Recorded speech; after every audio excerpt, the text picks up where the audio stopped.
Le numéro 64, donc de la physique. Vous en avez déjà entendu parler forcément des vecteurs en physique. Et puis dans les années futures, ceux qui continueront physique, maths, vous allez les retrouver aussi souvent avec les histoires en effet de force. La première question, il fallait identifier lequel était le vecteur U, V et W. Donc il fallait bien sûr s'aider du quadrillage. Alors, quand on regardait les coordonnées de U dans la marge, U avait pour coordonnées 4, 2. 4, 2, donc là, je vais le marquer ici, U de coordonnées 4, 2. Et en effet, vous avez vu qu'il y a un signe égal. Parce que dans GeoGebra, on code en informatique, et le codage en informatique est particulier. Donc on mettrait un signe égal dans GeoGebra, mais pas dans la réalité. Alors, 4, 2, ça veut dire que horizontalement, on avance de 4 dans le sens positif, et verticalement, 2. Donc si on regardait sur le quadrillage, ça correspondait à ce vecteur-ci. Ensuite, V avait pour coordonnées 0, moins 3.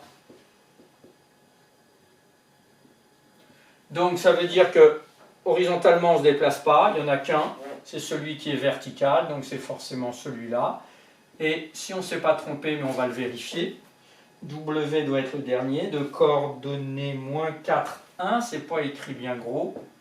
Ça veut dire moins 4 horizontalement dans le sens négatif, donc c'est par là, et 1 verticalement, donc c'est bien ceci. Pour répondre, on peut très bien faire ce petit schéma-là, hein, pour identifier. Ensuite, petit 2. On dit que les forces se compensent, ça aussi tu en as peut-être entendu parler, se compensent ou s'annulent, d'où égale vecteur nul, lorsque vecteur U plus vecteur V plus vecteur W égale vecteur nul. En fait, quand la somme des forces s'annule. Est-ce le cas ici?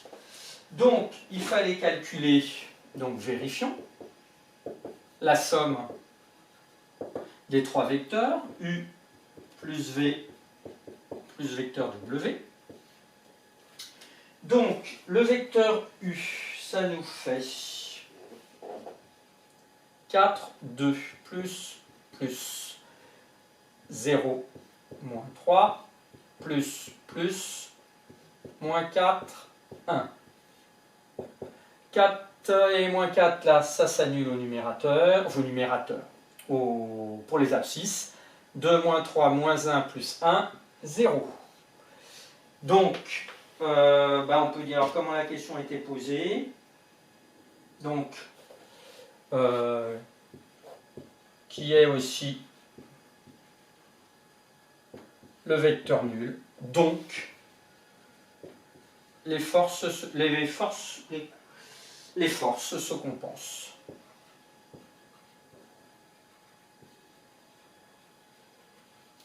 Donc voilà un exercice pratique. J'ai une bébête que je voudrais... Bon, moi je ne sais pas où elle est partie.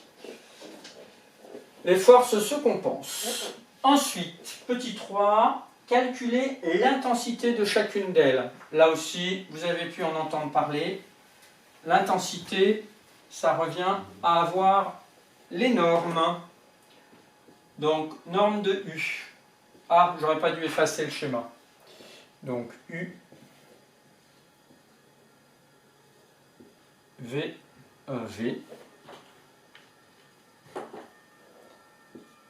et W. Alors, U, on sait que c'est 4, 2. Nous, on cherche ceci. Qu'est-ce qu'on a ici? On a un angle droit. On cherche ceci, point d'interrogation, la distance. Donc, il fallait utiliser le théorème de Pythagore. C'est la fameuse distance aussi entre deux points, qu'on avait déjà vu à d'autres occasions. Donc, la norme de U est égale à racine carrée de 4 au carré plus 2 au carré, égale racine carrée de 16 plus 4, égale racine carrée de 20. On avait une unité ou pas? Je crois pas. Non. Alors ceux qui ont été un peu plus loin, ils se sont dit que c'était racine de 4 fois 5. Et ça nous fait donc racine de 4 fois racine de 5. C'est l'occasion de réviser ça à l'approche de la première pour certains. Donc voilà, soit cette réponse, soit celle-là. La norme de V, du vecteur V. Pareil, on utilise Pythagore cette fois-ci. C'est que horizontal, alors ça va être facile en fait. Parce que horizontalement, il n'y a rien. Ça fait 0 au carré plus V moins 3 au carré. Attention à la racine carrée, hein, bien aller jusqu'au bout. Donc ça fait racine carrée de 9 égale 3. Et la norme du vecteur W égale cette fois-ci,